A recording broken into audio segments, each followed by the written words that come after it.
성도님들께서는 혹시 나무가 없는 열매를 들어본 적 있으십니까? 말 그대로 열매는 있는데 그 열매를 맺게 하는 나무가 없는 것입니다. 살면서 열매가 없는 나무라는 말은 들어봤지만 나무가 없는 열매는 처음 들어보셨을 것입니다. 이것은 너무나도 당연하고 상식적인 이야기입니다. 부모 없이 자녀가 태어날 수 없는 것처럼 무엇이든 간에 근원이 존재하지 않으면 탄생은 있을 수 없습니다. 그렇다면 구원은 어떻습니까? 우리 스스로가 구원을 이룰 수 있을까요? 우리는 우리 스스로 구원을 할 수 있는 힘이나 자격이 없습니다. 조금의 가능성도 존재하지 않습니다. 구원은 우리의 능력과 힘으로 할 수 있는 것이 아니기 때문입니다.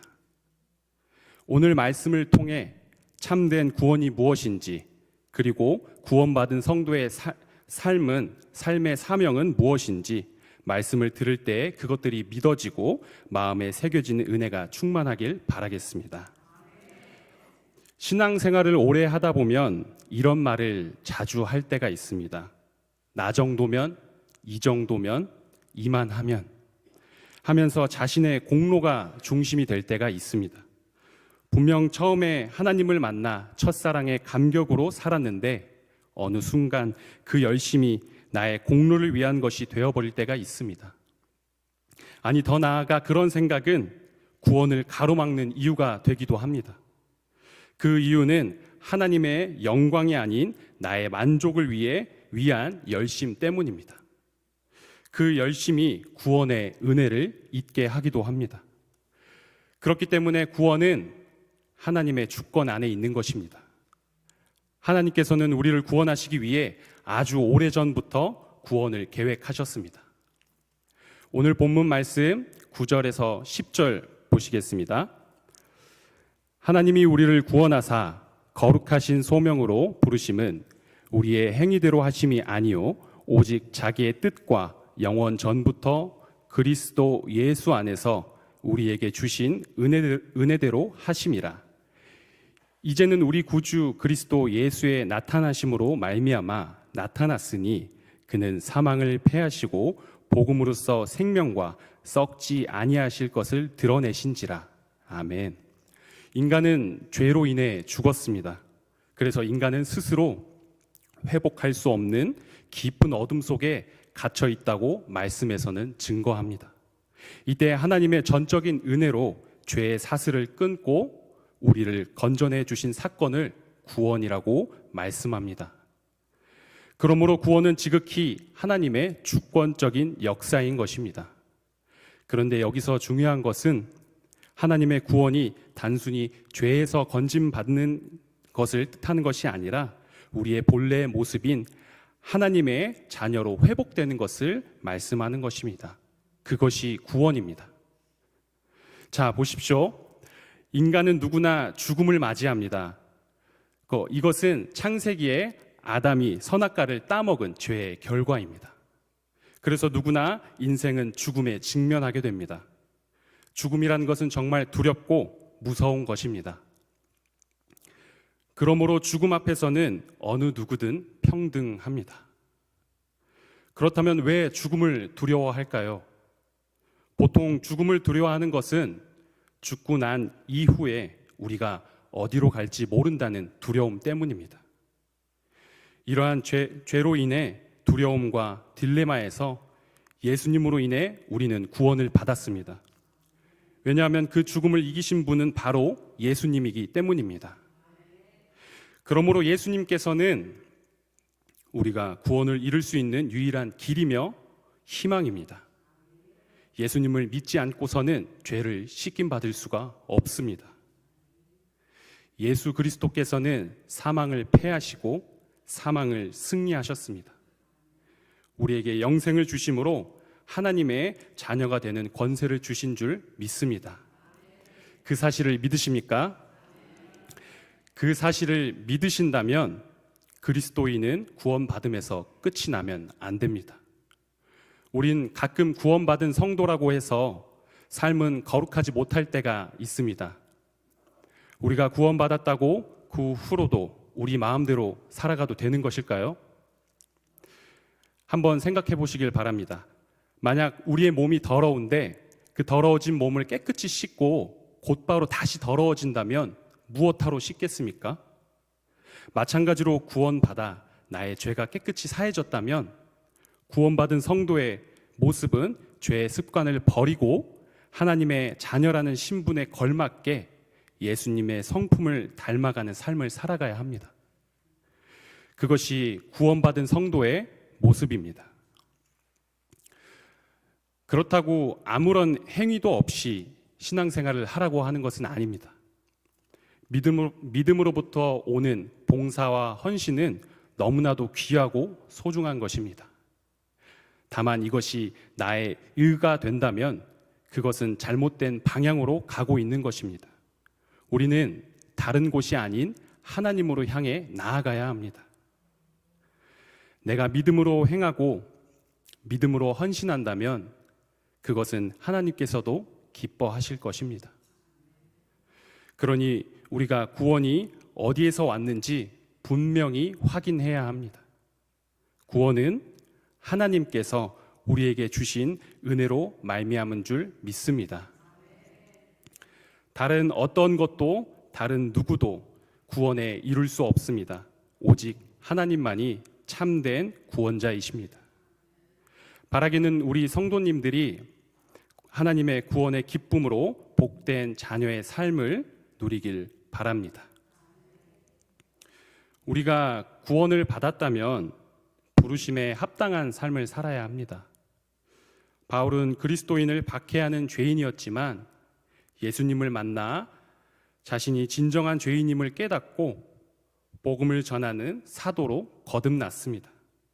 우리도 바울과 같이 죄인이었지만 하나님의 은혜로 복음의 사명자로 부르심을 받았습니다. 그것이 하나님의 은혜로 거듭난 자의 자세입니다. 오늘 본문 11절, 12절을 보시면요. 내가 이 복음을 위하여 선포자와 사도와 교사로 세우심을 입었노라. 이로 말미암아 내가 또 이 고난을 받되 부끄러워하지 아니함은 내가 믿는 자를 내가 알고 또한 내가 의탁한 것을 그날까지 그가 능히 지키실 줄을 확신함이라. 바울은 자신이 사도로 부르심을 받았다고 합니다. 지금은 사도라는 직분은 없지만 마찬가지로 우리도 그리스도인이라면 우리의 삶의 터전인 직장과 가정 그리고 더 나아가 세상에서 하나님의 말씀을 선포해야 합니다. 그것이 그리스도인의 본분입니다. 이제는 복음 전하는 것이 쉽지 않은 시대가 찾아왔습니다. 물론 복음을 전할 수 있었던 것이 언제나 쉬웠던 것은 아니었습니다. 다만 지금은 진리를 진리라고 말할 수 없는 시대인 포스트 모더니즘 시대입니다. 그것도 지금은 끝자락에 달리고 있다고 합니다. 포스트 모더니즘은 절대적인 진리는 없고 모든 것이 상대적인 것, 즉 내가 내 삶의 중심이 되고 내 삶의 주인이 되는 것을 고백하는 것을 말합니다. 게다가 수많은 매체에서 젊은 청년들에게 이러한 메시지를 전합니다. 너의 인생은 너의 것이니 너가 하고 싶은 대로 너가 좋아하는 것 그대로 다 하고 살아라 라고 이렇게 얘기합니다. 한번 생각해 보십시오. 이런 말이 얼마나 무책임한 말입니까? 아무도 그 일에 책임을 지지 않습니다. 그런데도 이런 것이 진리인 마냥 뱉어대고 있습니다.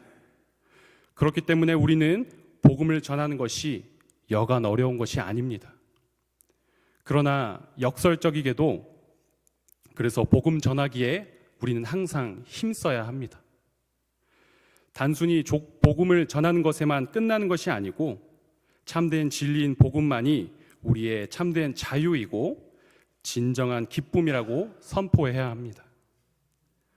거짓된 비진리가 세상을 지배하는 것이 아닌 오직 살아계신 하나님의 말씀만이 선포되고 통치되어야 합니다. 하지만 복음을 전하는 것에 어려움도 따릅니다. 많은 핍박이 있을 수도 있습니다. 그리고 주변 지인과의 관계가 단절될 수도 있습니다. 담대한 바울도 당연히 두려웠을 것입니다. 그러나 사도 바울은 그 두려움을 이겨냅니다. 자신의 생명을 주님께 맡깁니다. 왜 그랬을까요? 주님이 자신을 지킬 것을, 주님이 자신의 생명을 지킬 것을 믿었기 때문입니다. 그래서 바울은 죽음이 두렵지 않습니다. 우리는 바울과 같이 목숨을 바쳐야 하는 긴박한 상황은 아닙니다.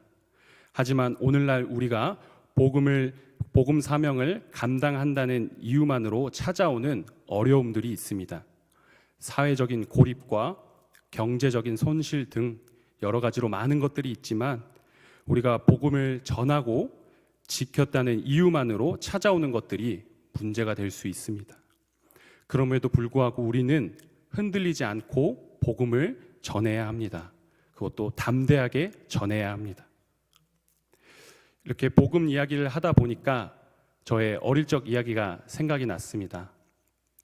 어릴 적 저희 어머님과 함께 교회 권사님 두 분과 팀을 꾸려서 노방 전도를 하러 다녔었습니다. 정말 어린 적에 많이 다녔었는데요. 이쪽 저쪽을 다 돌아다니면서 복음 전하기를 힘썼습니다. 네, 그러던 어느 날 버스에서 복음을 전할 수 있는 기회가 생겼었는데 저희 노방 전도팀의 대장인 권사님 한 분께서 담대하게 버스 한가운데에서 복음을 전하셨습니다. 정말 뜨겁게 복음을 전하셨는데 까만 선글라스를 끼신 버스 기사님께서 그게 너무 마음에 안 드셨는지 심한 욕설과 함께 소리를 치시면서 권사님에게 당장 그만두라고, 누가 거기서 그런 거 전하냐고 하면서 면박을 주셨습니다. 그런데 신기하게도 권사님께서는 아무것도 굴하지 않고 담대하게 그 복음을 다 전하고 버스에서 내리셨습니다. 거기에는 수많은 사람들이 있었기 때문에 정말로 수치를 받는 것 같았습니다.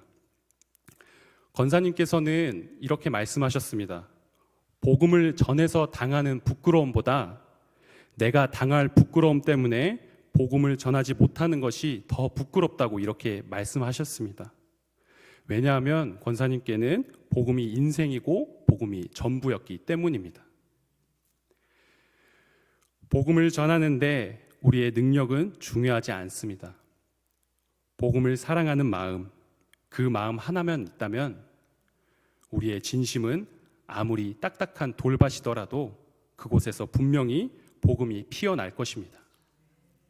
우리도 그 복음으로 살아났고 복음으로 은혜를 받았습니다. 우리의 삶에 복음이 전부가 되고 복음 전하는 것이 즐거움이 되는 지원교회 성도님들이 되시길 바라겠습니다. 우리 또 한 번 더 본문 말씀 13절 14절을 보시겠습니다. 너는 그리스도 예수 안에 있는 믿음과 사랑으로서 내게 들은 바른 말을 본받아 지키고 우리 안에 거하시는 성령으로 말미암아 내게 부탁한 아름다운 것을 지키라.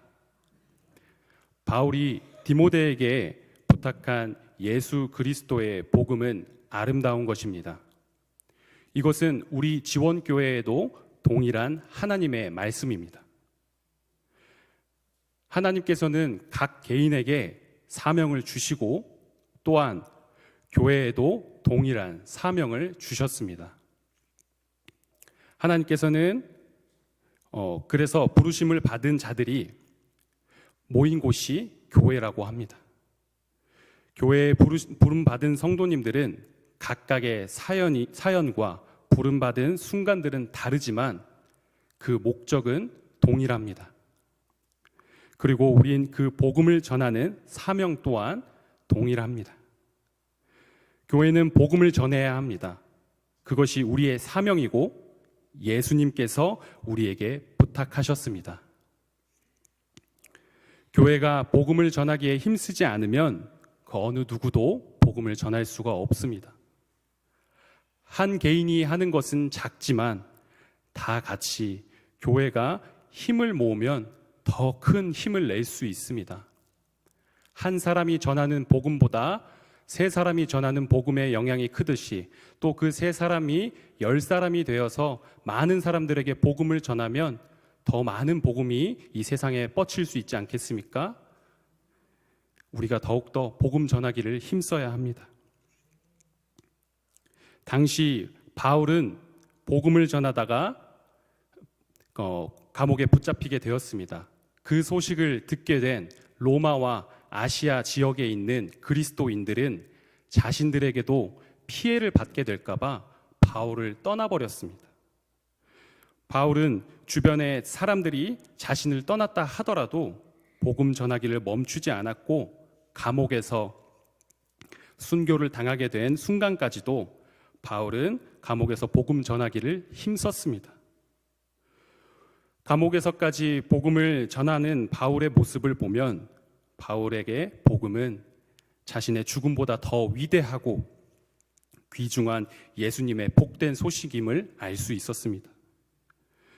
우리의 삶도 바울과 같이 예수님의 복음을 전하기 위해 나의 생명까지 희생하는 마음을 보여야 합니다.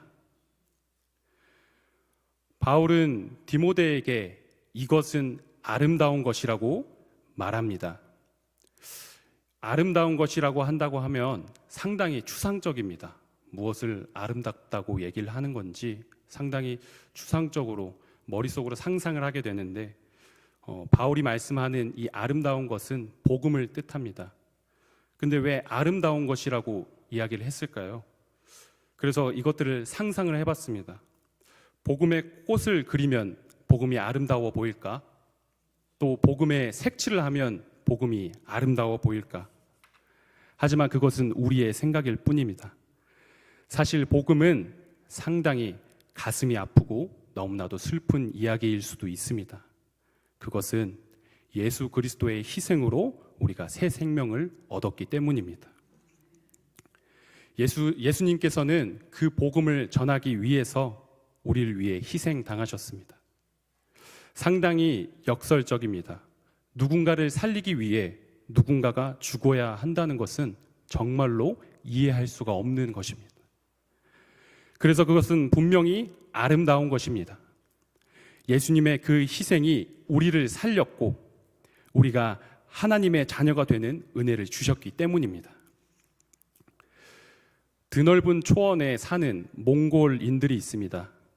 몽골인들은 자신들이 키우는 여러 종류의 가축들이 있는데 그 가축들을 잡지 않으면 몽골 사람들은 굶어 죽을 수밖에 없습니다.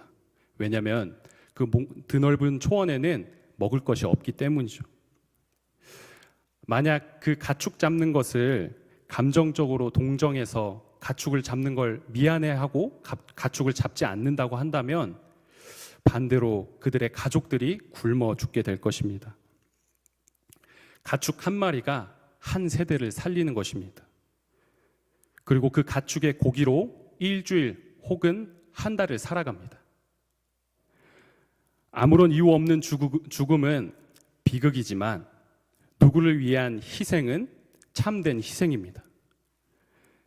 한 마리의 가축의 희생은 다음 날을 살아갈 수 있는 희망이 되었습니다. 예수님께서 우리에게 베푸신 위대한 대속은 우리에게 영원한 희망과 영원한 기쁨이 됩니다. 그의 희생으로 우리가 살았기 때문입니다. 그래서 그의 희생은 아름다울 수밖에 없습니다. 복음을 우리가 가볍게 여긴다면 그것은 예수님의 희생을 우리가 가볍게 여기는 것과 같습니다. 우리는 이 아름다운 복음을 지켜야 합니다. 나의 모든 것을 다 내어드리고 목숨까지 희생할 정도의 진심으로 우리는 전하고 지켜야 합니다. 무엇을 지켜야 한다고요? 맞습니다. 예수 그리스도의 그 참된 복음을 우리는 끝까지 지켜내야 합니다. 머리로는 알겠는데 어려운 것들을 어떻게 내 힘으로 이뤄낼 수 있을까 하는 막막함이 있습니다. 우리 눈에는 보이지 않지만 우리 가슴 속에는 성령님께서 함께 하십니다. 힘들고 어려울 때 성령님께서 지혜를 주시고 두려울 때 담대함을 주십니다. 사도 바울이 감옥에서 순교를 앞두고 담대할 수 있었던 것은 성령님께서 함께 하셨기 때문입니다. 성령님으로 인해서 마음을 담대하게 할 수 있었습니다. 그리고 더 한 가지로 추가로 말씀드릴 것은 복음 사명에는 지체하면 안 됩니다. 복음을 전하는 것에도 다 때가 있습니다. 언제나 복음을 전할 수 있는 순간이 있는 것이 아닙니다. 복음의 문이 항상 열려 내 마음대로 복음을 전할 수 있으면 얼마나 좋겠습니까? 그렇지만 그것은 우리의 마음처럼 되는 것이 아닙니다. 한 영혼에게 복음을 전한다는 것은 어느 날 갑자기 찾아오는 것도 아닙니다. 하나님께서 영원 전부터 이미 예비해 두신 순간입니다. 그렇기 때문에 우리는 절대로 복음을 전할 수 있는 순간이 왔을 때 주저하지 않고 복음을 전하셔야 합니다. 어쩌면 그것이 나의 삶에 있어서 마지막 복음 전도하는 순간일 수도 있는 것입니다. 그렇기 때문에 항상 복음 전할 수 있는 순간을 준비하고 있어야 합니다. 모든 것엔 때가 있듯 하나님의 일하심에도 때가 있습니다. 하나님이 우리에게 허락하신 때가 왔다면 지체하지 마시고 일단은 그냥 전하십시오. 전도서 11장 4절에 이런 말씀이 있습니다. 풍세를 살펴보는 자는 파종하지 못할 것이요 구름만 바라보는 자는 거두지 못하리로다. 우리가 마음속으로 이 사람에게 복음을 전해야 되는데 언제 전하지? 오늘은 꼭 전해야겠다 해서 막상 만나고 나면 주저하지 않습니까? 상당히 두렵습니다. 혹시 이 사람이 내가 전하는 복음을 받지 않으면 어떡할까? 이런 마음의 두려움을 가지고 전하지 못할 때가 있습니다. 그러면 다음 좋은 날에 교회가 좀 더 좋은 분위기로 소개될 때 내가 어쩌면 그리스도인으로서 참된 삶을 살아가고 있을 때 그 사람 앞에서 복음이 참 귀하고 좋은 거다라고 내가 전해야겠다라는 생각으로 그날의 복음을 다음으로 미루게 됩니다. 하지만 그날의 복음은 그날로 끝이 날 수도 있습니다. 우리가 전할 수 있을 때는 상황과 시간 생각하지 않고 곧바로 전하셔야 합니다.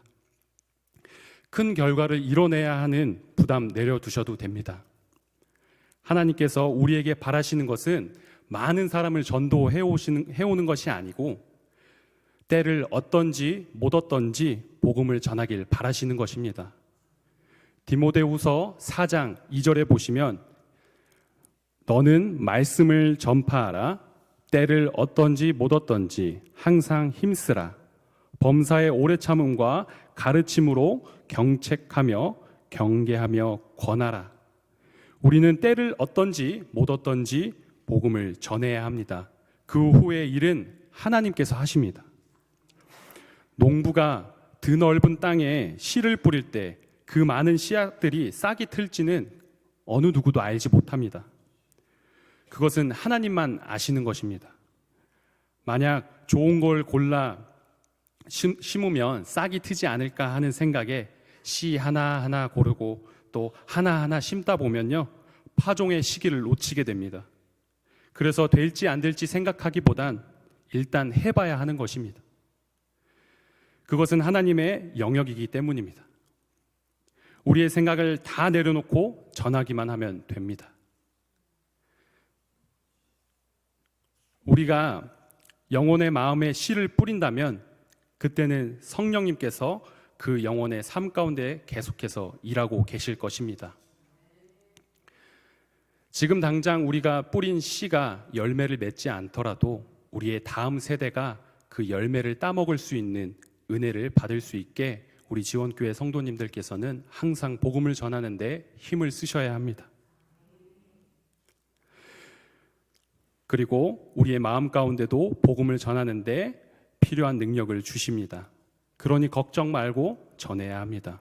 오직 복음, 하나님의 말씀을 전해야 합니다. 항상 복음 전하기에 힘쓰시길 바라겠습니다. 그리고 항상 마음 가운데 하나님의 말씀을 새기셔서 복음을 전하러 나가셨을 때 그냥 교회 다니세요라고 말씀하기보다는 말씀 한 구절을 얘기하시면서 복음을 선포하시는 것도 좋은 것 같습니다.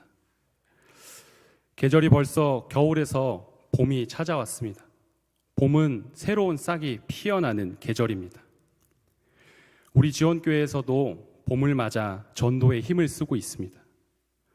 전도란 것은 추운 겨울철에 움츠린 싹이 햇빛을 받아 꽃이 되는 것처럼 새 가족들이 복음을 받아 새로운 싹이 되는 은혜를 의미합니다. 비록 믿음의 결실이 어떠한 방향으로 나아갈지 우리는 정말로 알 수 없지만 의심과 걱정보단 하나님을 향한 기대와 전도를 통해 앞으로 하나님이 행하실 지원교회의 수많은 계획과 인도하실 하나님을 기대하고 바라보는 지원교회 성도님들이 되시길 바라겠습니다.